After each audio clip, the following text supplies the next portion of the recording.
Olá pessoal, boa noite. Boa noite, receba os meus cumprimentos, os cumprimentos do Lucarocas na sua arte de ser. Vamos começar agora uma noite de bate-papos, né? Nesse projeto que é um projeto fomentado pela Lei Aldir Blanc. A Lei Aldir Blanc, né? Por meio da Secretaria Municipal de Cultura de Fortaleza, aqui no nosso querido Ceará, que logicamente tem um apoio do governo federal.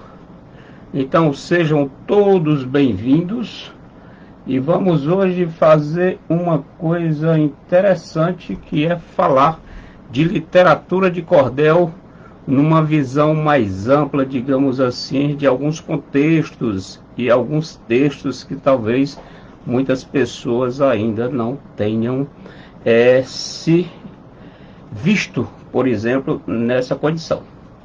Ok? Então, para a gente começar a nossa proposta de trabalho, né, que é uma proposta bem ousada, digamos aqui, né, eu queria dizer para vocês que façam os seus comentários, né, os seus questionamentos, né? Se for possível, a gente responde aqui. Não sendo possível, a gente responde através de vídeos. A gente faz uns vídeos e responde.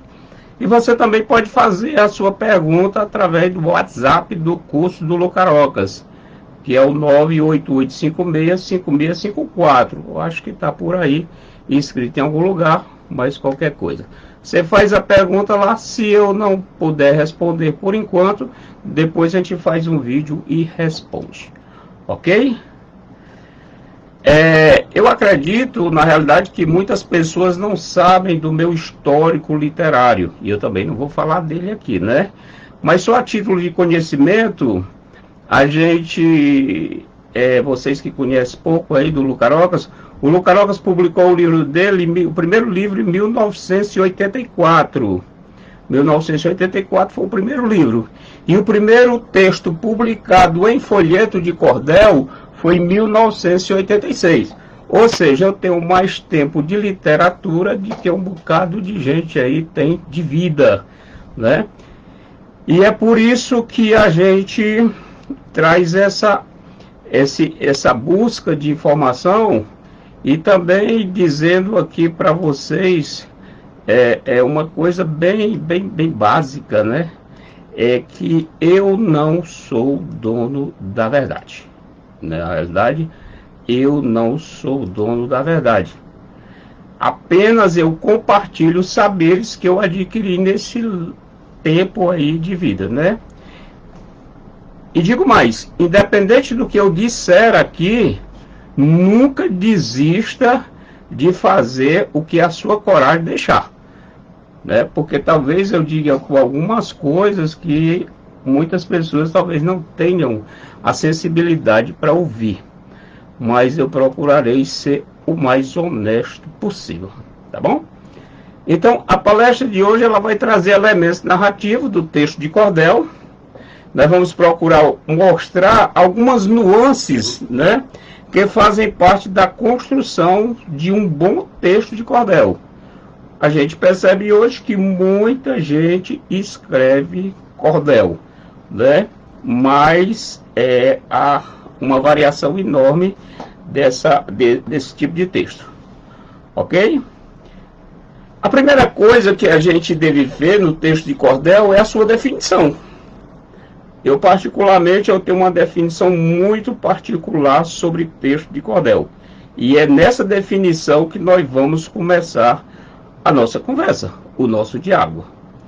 Então, na minha questão de definição, digo, é um texto, ou seja, cordel é um texto narrativo de expressão popular com características de oralidade, né?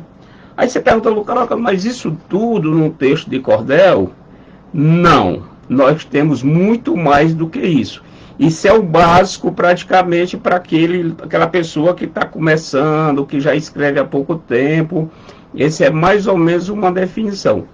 E para não ficar assim muito solto, né? Ah, você falou definição, vamos fazer uma destrinchada. E o que é texto, né? Que foi a primeira da definição. Texto é um conjunto de palavras, frases e orações encadeadas que permite a interpretação e transmissão de uma mensagem. Um texto é uma unidade linguística de extensão superior à frase. Ou seja, uma frase não constitui um texto. Então, gramaticalmente, quem tem conhecimento vai perceber que existe uma diferença entre texto, entre frase e oração. Então, não se pode considerar que, escrevi um verso e escrevi um texto. Não. Ok? O texto passa a ser...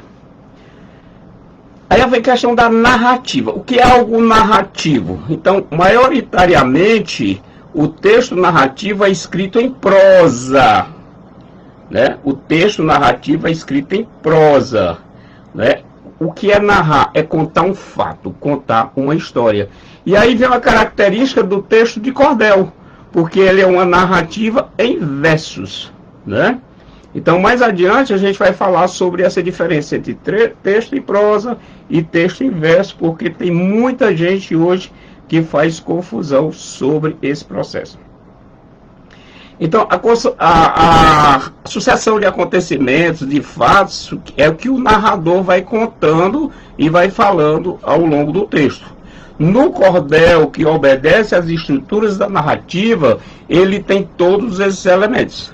Né? Então, dificilmente a gente encontra hoje em algum texto de cordel que tenha essa estrutura, simplesmente por falta de conhecimento.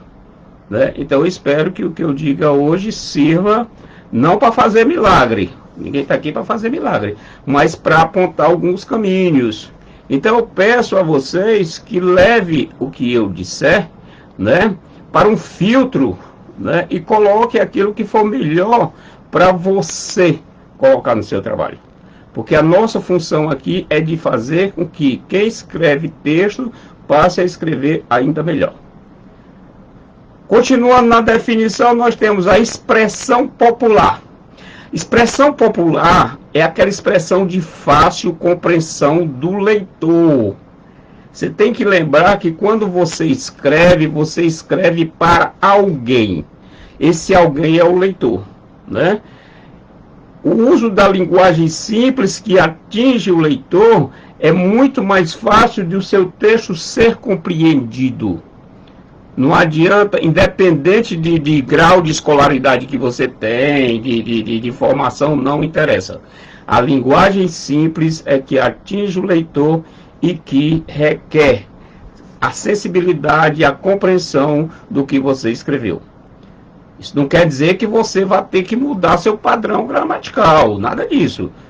Desculpa. Você continua aí escrevendo dentro das linhas da gramaticalidade, mas com a segurança de que quem está no outro lado é o leitor. E o leitor é o seu carrasco. Lembre-se disso. O leitor é o seu carrasco. Depois a gente comenta sobre isso. Quais são as características da oralidade, que é outra questão do texto? O texto do cordel, ele é carregado dessa oralidade, dessa fala, do som manifestado, no texto. É por isso que quem faz cordel, quem escreve cordel, normalmente o que é que ele faz? Ele canta o verso, ele canta, para perceber as nuances que existem nesse verso. E isso é muito importante, porque quando você canta o verso, você vai encontrar-se com os elementos da metrificação. Certo?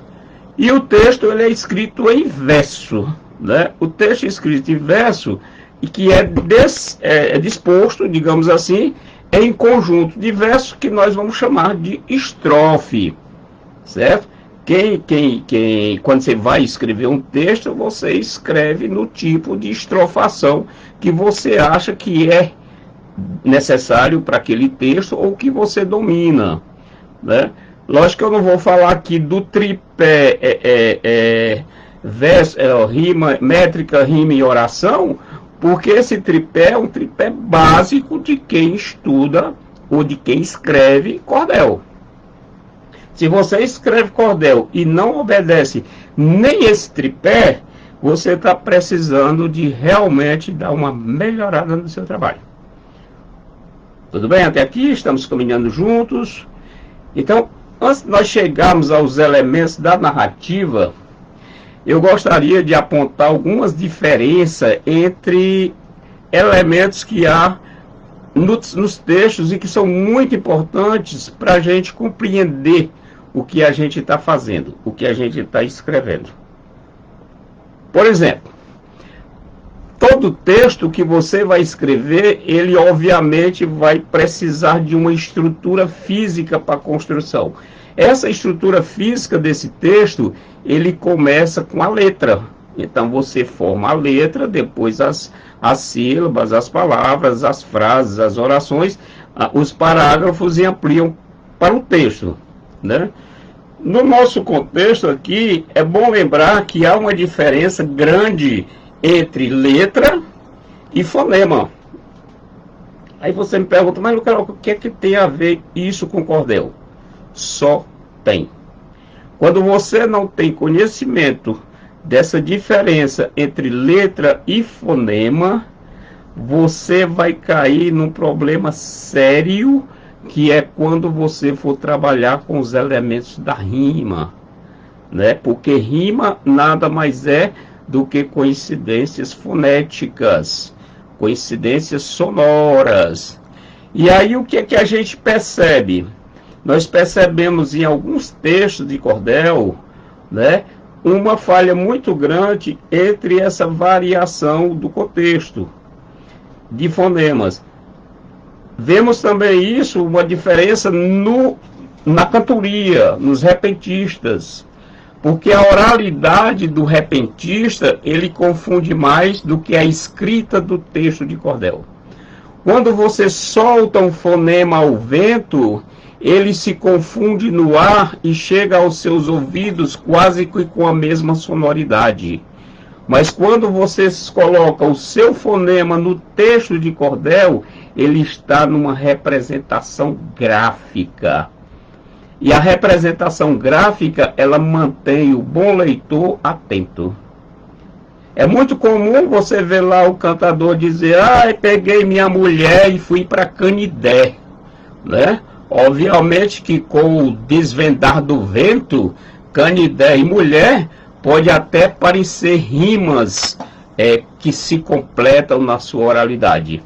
Mas se você coloca Canidé e mulher na escrita de um texto de cordel, além de sonar, de ter um som desagradável, você vê rapidamente a variação gráfica, né? Outra coisa muito comum em texto de cordel é as sonoridades de palavras plurais, né? Às vezes você está rimando ali, meu amor, né? Eu sinto dor, né? Sinto dor pelo meu amor e lhe mandei flores, né? O flores, ele passou a ficar no plural. Se ele foi para o plural, ele perdeu a essência da fonética. Ele quebrou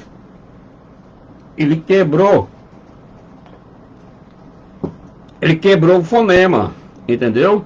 Mas isso é muito comum. Por que que isso é comum? Porque as pessoas não se atentam a detalhes que fazem uma mudança estrutural do seu texto. Isso é o que? Isso é ruim? Claro que é. Para quem tem um bom leitor na linha de frente do seu trabalho. Aqueles maus leitores, né? Por que eu estou falando isso? Um dia me perguntaram, Lucas, me diga uma coisa, quem é melhor, fulano ou ciclano? Fulano escreve melhor cordel, ciclano escreve melhor cordel. E eu respondi para a pessoa que não existe bom nem mau cordelista. Existe bom ou mau leitor. Vejamos, Se eu pego um texto de cordel que ele não tem uma qualidade de uma boa escrita e coloco na mão de um leitor que não tem conhecimento sobre literatura, ele obviamente vai se encantar com o que você construiu. Você vai rimar isso com aquilo, aquela sonoridade aparente, aquela métrica também aparente, conhecendo a habilidade que você tem e ele não tendo conhecimento das reais habilidades de se escrever um bom texto, esse leitor vai achar o seu trabalho maravilhoso. Mas se for o processo oposto, nós teremos aí uma coisa muito delicada. Porque quanto mais você se envereda pelo campo da literatura e quanto mais você se expõe, mais as pessoas lhe cobram, mais os leitores lhe cobram. O bom leitor, ele não lê um cordel se ele não tiver bem estruturado. Se ele for generoso, ele ainda consegue chegar na segunda estrofe. Aí você vai dizer, ai, Lucarocas, você está sendo muito cruel. Tô não. O carrasco é o leitor, né? O carrasco ele não engana. E essa coisa ela tem uma fortaleza e um desgaste muito maior se você for publicar. Depois a gente vai falar sobre isso. O que é publicar? Publicar é tornar público. Aí você diz, ah, mas eu publiquei, fulano criticou. Claro! Se você não quer que as outras pessoas vejam o seu trabalho, não publique. Por exemplo, quanto mais a gente tem conhecimento, mais os leitores pegam os textos da gente para procurar defeito. Tem gente que pega um texto nosso só para ver se onde foi que você errou. Se for um leitor amigo, liga para você ou manda uma mensagem, olha, poeta, seu texto tá bom, mas você falhou ali, capengou, pegou um pé quebrado, porque todos nós somos falíveis. Não adianta você dizer, ah, fulano não. Fulano, ciclano, eu, qualquer um, nós somos humanos. Nós somos humanos. E a métrica dá rasteira em muita gente boa.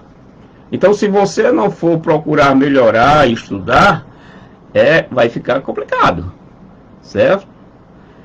Então, voltando para os elementos, outro elemento interessante que você tem que observar, e aí vai cair exatamente na métrica, são as sílabas tônicas e as sílabas átonas. Sílabas tônicas, sílabas átonas. Por que isso, Lucarocas? Claro, se você tiver uma noção básica de metrificação, você vai perceber que a contagem da sílaba métrica, ela se dá somente até a sílaba tônica da última palavra, né? Do verso, a última palavra do verso, né? Então, gramaticalmente, existe uma diferença. Toda sílaba tônica, gramaticamente, é acentuada. Aí você diz, mas como assim, Lucarocas? Não pode. Como é acentuada? Claro que é acentuada.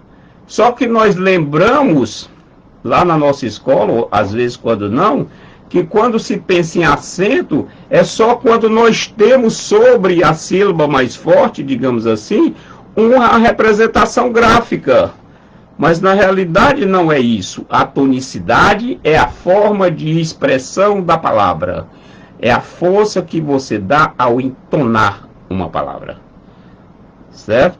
Então, por exemplo, se você tem a palavra médico é uma proparoxítona. E ela recebe uma acentuação gráfica para que traga essa sílaba forte, a entonação mais forte para cima da sílaba mé. Por quê? Porque ela vai ter outra palavra similar que vai ter outra fonia quando eu tiro o acento. E ela vai mudar também de quê? De função gramatical. Então, quando eu tiro o acento de médico, a palavra passa a ser médico. Então, eu deixo de ter uma palavra proparoxítona para ter uma palavra paroxítona. Eu deixo de ter uma palavra que é um substantivo para ter um verbo médico, substantivo, médico do verbo medicar. Então você percebe que há uma diferença muito grande. E quando essas palavras te chegam no final do verso, essas palavras vão te incomodar. Então, se você não tiver noção, fatalmente você cometerá alguma falha de métrica. Tá bom? Uma coisa que eu gosto muito de chamar a atenção nas minhas palestras, nas minhas falas sobre literatura, é essa diferença do texto de prosa e verso, né?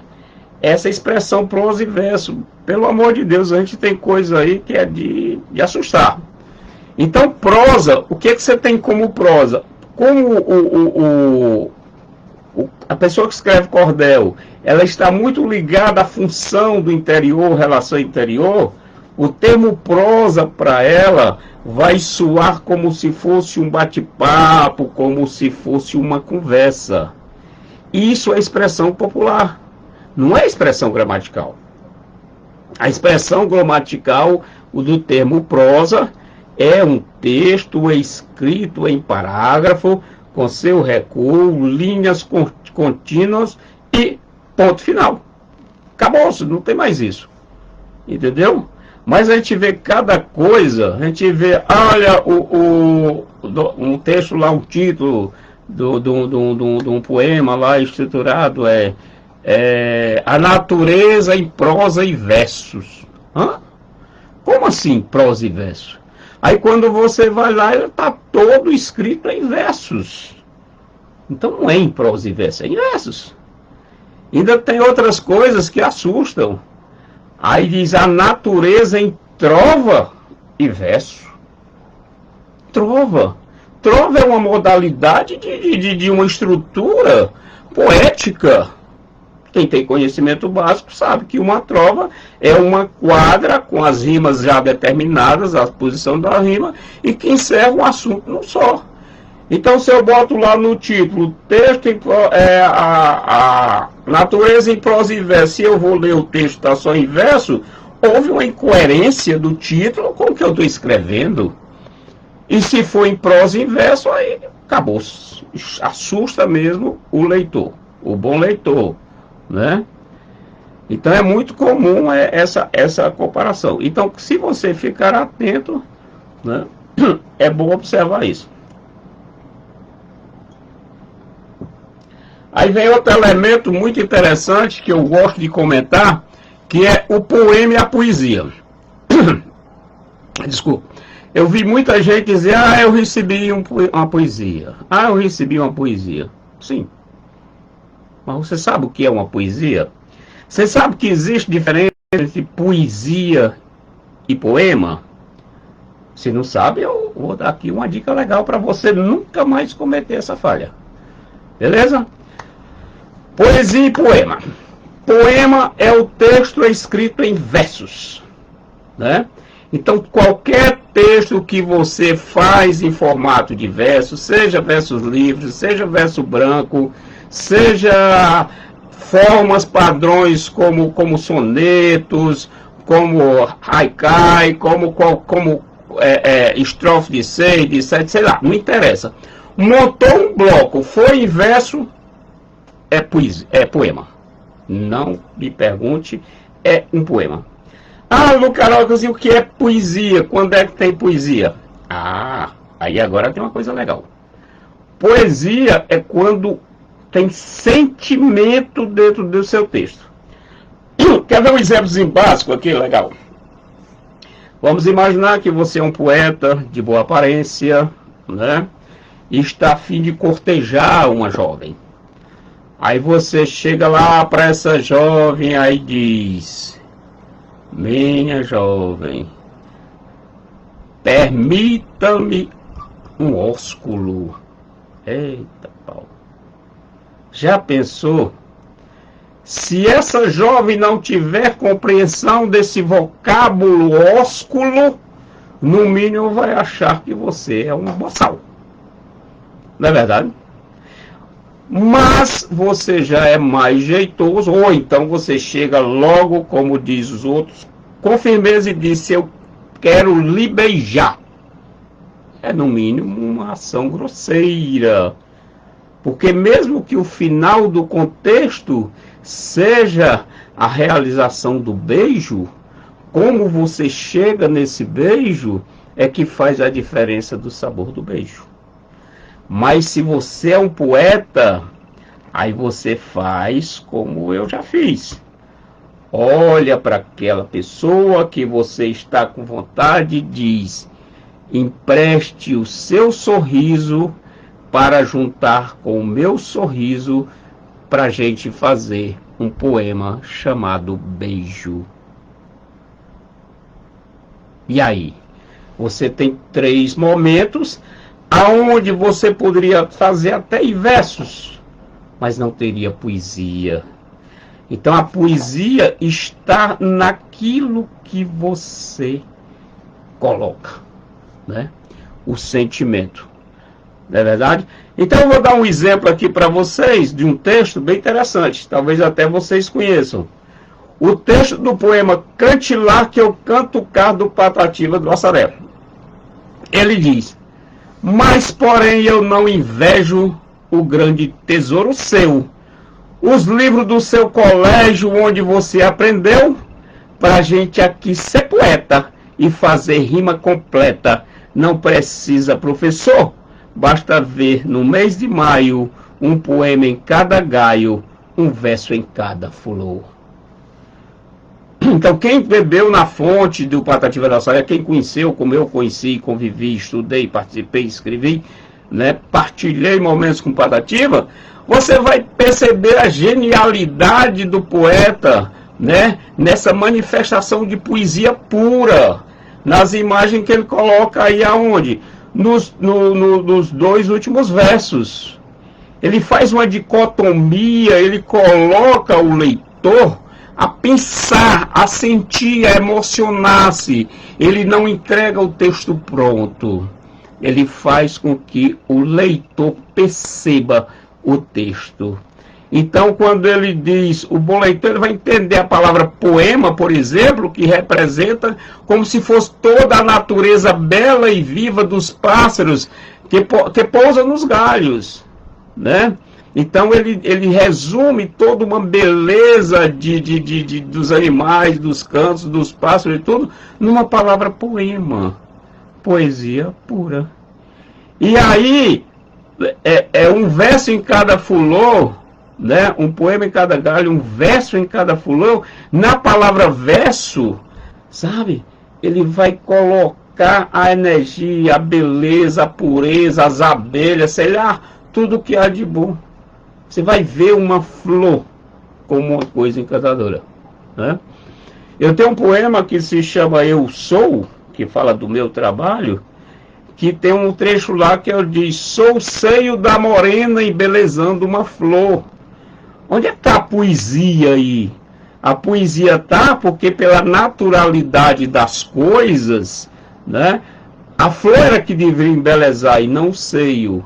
Então, quando você faz essa transposição de imagem, você está construindo poesia. E aí você me perguntaria: mas, Lucaroca, só existe poesia em texto, em prosa, em verso? Não. Quer ver um texto legal? Verdes mares bravios de minha terra natal, onde canta a jandaia, e nas frondes da Carnaúba, verdes mares que brilhais como a líquida esmeralda aos raios do sol nascente, perlongando as alvas praias assombradas de coqueiros, serenai, verdes mares, e alisai docemente a vaga impetuosa, para que o barco aventureiro manso resvale a flor das águas. Poesia pura. Você respira poesia. Quem já leu esse texto, isso é do trecho do livro de Iracema, do nosso querido José de Alencar. E se você for ter cuidado, dá até para metrificar. Então é poesia pura. Então nós precisamos colocar um pouco de poesia em nossas vidas e em nossos textos. E aí eu vou dizer por que você diz isso, Lucarocas. Aí eu falo porque o que você escreve é o que você externiza, sabe? É o que você externiza, o que você coloca para fora. E aí eu faço eu chamo a atenção de uma situação muito delicada, né? Que se realmente você quer ser um autor que tem uma certa representatividade, você tem que ter muito cuidado com o que você vai escrever, né? Porque o texto que você escreve, ele vai mostrar a tua personalidade. De uma certa forma, vai mostrar o que você é. Entendeu? Então, às vezes, o que é que acontece? O teu leitor vai perceber que você escreveu um texto sobre tabagismo, mas você é um fumante. Né? Olha que incoerência. Quer ver outra coisa? Às vezes você escreve texto e eu falo mal do governo, mas é o primeiro que está na fila lá do auxílio emergencial. Quer dizer, nesse contexto, há uma hipocrisia ou no texto ou no autor. Então a gente tem que ter cuidado com isso, né? Porque principalmente se você publica, eu faço muito essa referência, tornou-se público, né? Tornou-se público, você tem que assumir o que você escreveu. Não tem essa história, porque não perdoa. E para finalizar esse primeiro momento, dentro do meu tempo aqui, eu gostaria de fazer uma observação que ela é muito triste, que eu tenho visto, e parece até brincadeira, tem gente que diz que não é verdade isso que eu digo, que tem gente que confunde cordel com folheto, sabe? Você confundir um cordel com folheto é, no mínimo, falta de informação, né? Porque o que é o cordel? O cordel é o texto escrito em verso que deve obedecer à estrutura básica da narrativa e sustentar-se no tripé, métrica, rima e oração. Acabou-se. Isso é cordel. O que é o folheto? Ah, o folheto é isso aqui, ó. O folheto é isso aqui. O folheto é o suporte que recebe o texto. O folheto é o suporte que recebe o texto. Isso quer dizer o quê? Que eu posso ter o texto de cordel em qualquer suporte. Tanto lá no meu folheto, como no livro. O texto é o suporte. Hoje nós utilizamos o suporte das redes sociais para colocarmos o nosso texto de cordel, ok?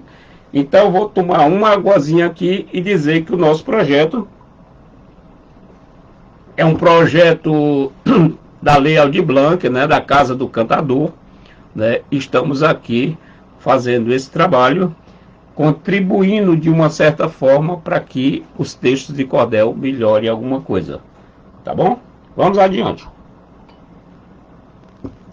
Então agora numa relação mais prática da construção do texto, né?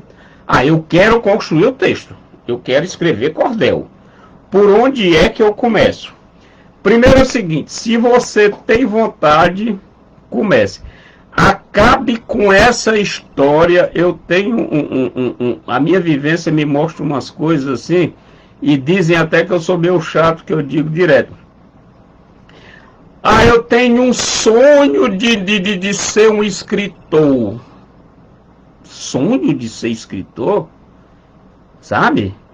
Não se preocupe que sonhar em ser escritor você não vai resolver nunca. Sonho não leva ninguém a nada. O que leva você a escrever é a sua ação, é a sua realidade. Entendeu? Então acaba com essa história, esqueça o sonho, vá à busca de realidade. Eu sonho ser escritor. Sim, você lê? Não. Você pesquisa? Não. Você estuda? Não. Aí vai ficar o dia todo sentado numa rede, na frente da televisão, sonhando em ser escritor? Não existe. Ou você está pensando que sucesso se constrói sentado numa rede olhando televisão?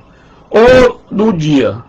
As pessoas que fazem sucesso, elas trabalham à noite, porque as 8 horas do dia só serve para a sua manutenção diária.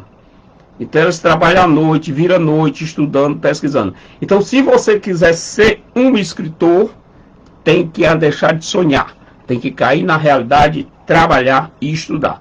E uma das primeiras coisas que eu digo, leia. Se você quer ser um bom escritor, leia. Ah, entendi, Lucarocas, mas agora eu quero escrever meu cordel. Como é que eu faço?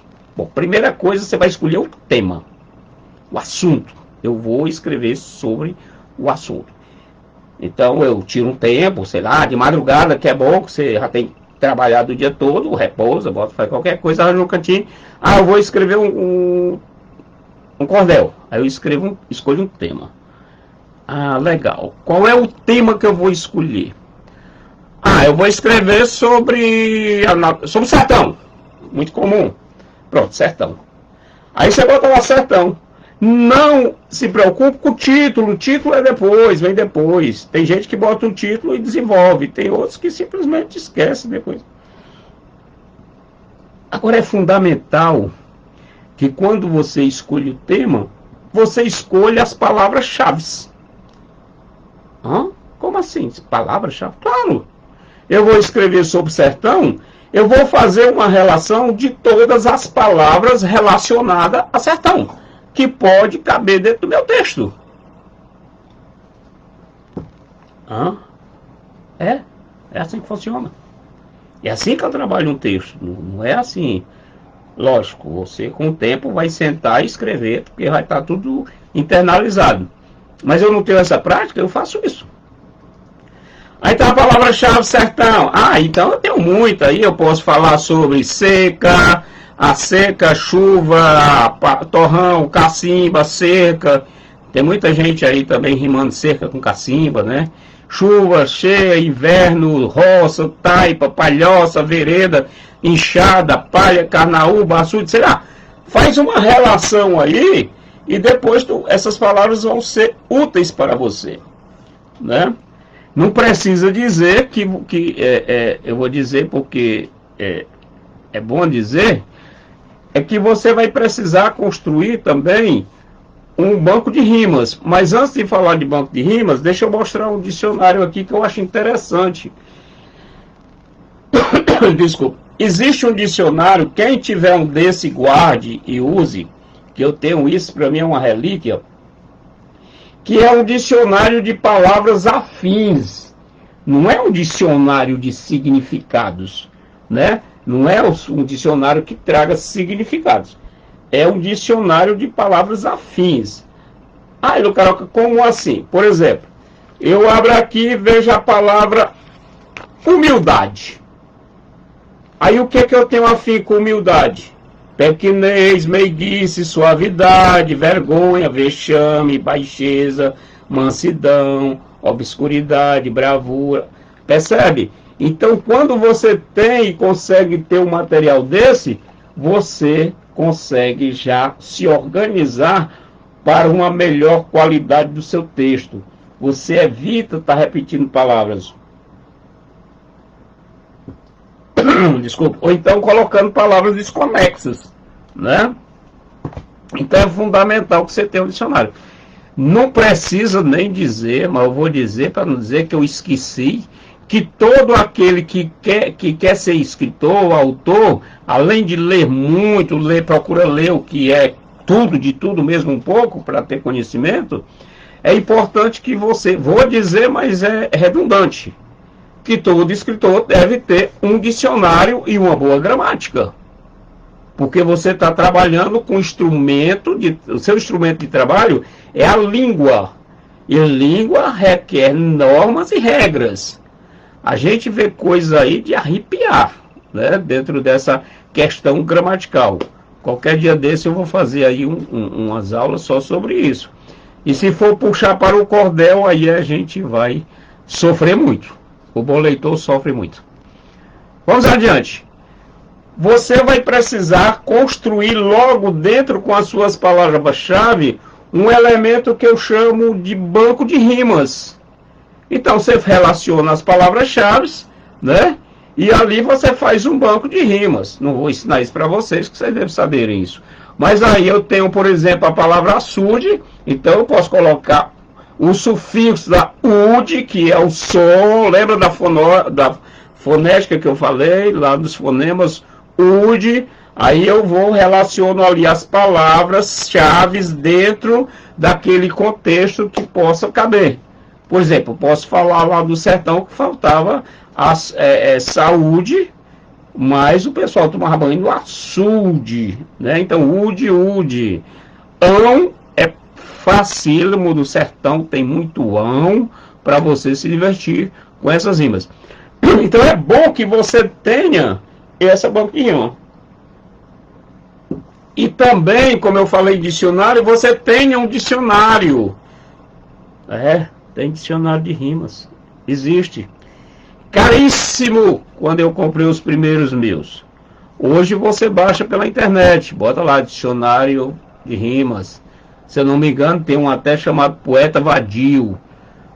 Enriquece o teu vocabulário, enriquece o teu trabalho com boas rimas.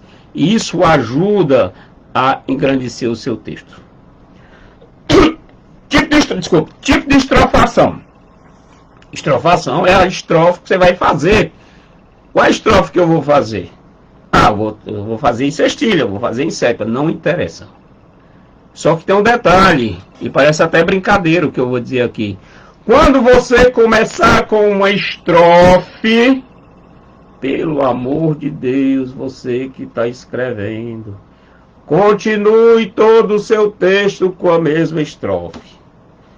Aí você diz, mas não é óbvio. Seria se a gente não visse o contrário.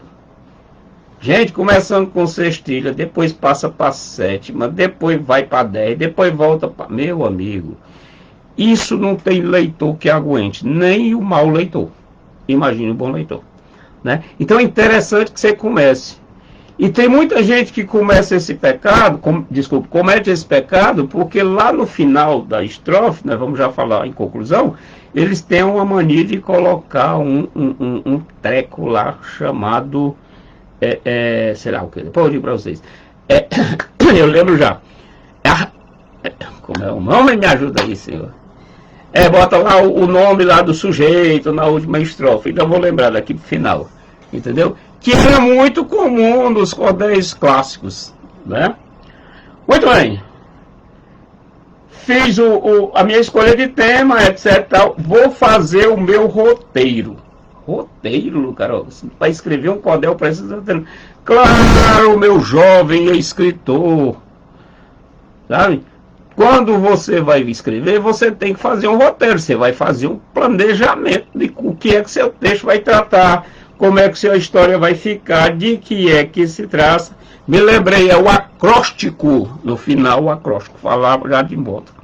Então, voltando para o roteiro, eu tenho que fazer meu roteiro, né? E aí, nós vamos ter um elemento bem interessante, por falta desse roteiro, de alguns escritores que se perdem totalmente, e se perde na linearidade do texto. Quer ver? Todo texto, né, narrativo tem início, desenvolvimento, conclusão. Lá para frente a gente fala mais nisso. Mas tem escritor não, tem cordelista que se enche, e aí te apresenta um cordel que quando você dá uma olhada, aí meu amigo, por exemplo, ele está falando de um sujeito que é músico que morreu num acidente de carro. Aí ele começa, o fulano de tal, não sei o que, morreu no acidente de carro. Na outra estrofe, ele está tocando num programa de televisão. E o defunto vem. Isso não é cordel fantástico, não. Mesmo cordel fantástico, quando o Lampião chegou no inferno, ou não sei quem chegou, não sei da onde, morreu e foi para lá, tem uma sequência linear. Aí daqui a pouco o leitor não sabe mais se o homem morreu, de que morreu, se morreu e voltou para cantar no programa. Tem que ter o roteiro, tem que ter linearidade. Ok? A não ser que você seja muito bom e faça um flashback. Ou seja, você morre o personagem e depois a personagem conta a história. Mas isso é um assunto para um próximo encontro. Tá bom? Vamos adiante? Então, então todo o roteiro todo tem começo, desenvolvimento, conclusão. Começo, desenvolvimento, conclusão. Certo? Então, não importa como seja feito, tem que ter começo, desenvolvimento e conclusão. Senão, você vai deixar o leitor muito doido, muito perturbado, sem saber realmente o que você quer dizer para ele. Certo? Depois a gente vai falar sobre isso com calma, como eu já falei, né? Quando você concluir um texto, eu quero só lembrar aqui, depois eu falo de novo, por favor, você pode usar o acróstico, pode, mas quem tem que dar o final do texto é você. Você não tem que dizer, sabe, para o leitor que o texto acabou. O leitor tem que perceber, sabe? Não sei quem teve essa ideia de 1900 antigamente de terminar o texto, botar fim. A gente não tem mais nada para ele ler. Ele vai continuar na próxima? Não, bota fim nada, sabe? Agora, sabe o que é importante botar no seu texto quando você concluir? É o local e a data. Por quê? Porque todo o texto de cordel, ele tem um registro, seja ele ficcional, seja ele real, ele tem um registro. E há uma gama enorme de pesquisadores atrás de texto de cordel, mas é muita gente. Lógico que eles vão escolher. Eles escolhem pela temática. Então, se você não colocar a data, o local e a data, o seu texto perde validade de pesquisa. Seu texto perde validade de pesquisa. Então, vamos atentar para isso. Ok? Então, vamos lá. Quando eu for fazer o texto, eu tenho que localizar um espaço. Ou seja, ele tem que acontecer em algum lugar. Minha narrativa aconteceu no lugar. Eu falei lá no sertão, obviamente, que se eu estou falando de sertão, não vai acontecer na praia de Iracema, né? Você pode até trazer o matuto de lá para cá e devolver, mas o foco central é lá na praia, lá no sertão. O tempo é fundamental? Claro que é fundamental. Você tem que dizer no seu texto, ou implicitamente ou explicitamente, aonde é, quando aconteceu isso, ou no tempo passado, ou no ano de 1900, não me interessa. O leitor tem que perceber no contexto que aquilo aconteceu no local e em determinado tempo. Personagens, claro, é uma narrativa, você não conta uma história se não for tiver um personagem. Não interessa se é o cachorro, o gato, o papagaio, a Maria, a madame, não interessa. Tem que ter personagem. Geralmente um é principal, os outros são secundários, mas a personagem tem que acontecer, né? E o enredo é a trama, o que você vai contar ali fazendo tudo, né? Qual o desfecho que você vai dar nisso tudo, entendeu? Então a trama, geralmente os bons textos de cordel, você encerra a trama na última estrofe, né? Por exemplo, eu tenho cordéis que você vai ler e fica doido para saber e sai descobrir na última estrofe. E eu tenho um que nem você nem descobre, fica com raiva de mim, porque como é que acaba escreve um negócio desse, né? E aí vem a função primordial de quem está contando a história, que é o narrador. Que o narrador é diferente do escritor, do autor. Embora muito leitor confunda o escritor com o narrador, certo? Mas olha o que eu disse, o texto tem a cara do escritor e não do narrador. O narrador conta a história. E para facilitar o serviço aqui, as informações, nós vamos relacionar somente dois tipos de narradores. O narrador em terceira pessoa, ou seja, você conta a história, né? Geralmente a expressão ele. E aí tem um fato que é cruel, que a gente vê em cordel, essa questão da pessoa gramatical. Olha o que tem de gente dizendo, meu amor, tu és isso, aquilo outro, tu fostes para mim, tu és, e lá no fim bota, você é o amor da minha vida. Como é que tu estás em segunda pessoa e passa para terceira pessoa? Faltou no mínimo conhecimento gramatical das pessoas, das vozes verbais. Pessoas verbais. Eu, tu, ele, nós, vós, eles, etc e tal. Isso é básico para quem quer escrever com qualidade. Para quem quer escrever de todo jeito e de qualquer coisa, pode ficar à vontade. Então, quando eu escrevo, naquela casa tão triste, morava uma velha só. E hoje não mais existe, pois tudo ali virou pó. E no quadro da lembrança, só se recorda a criança nos braços da sua avó. Esse texto é do Lucarocas. Então, eu estou contando uma história, estou narrando a história em terceira pessoa, né? E o outro narrador, que é em primeira pessoa, né? É quando eu utilizo a expressão eu, né?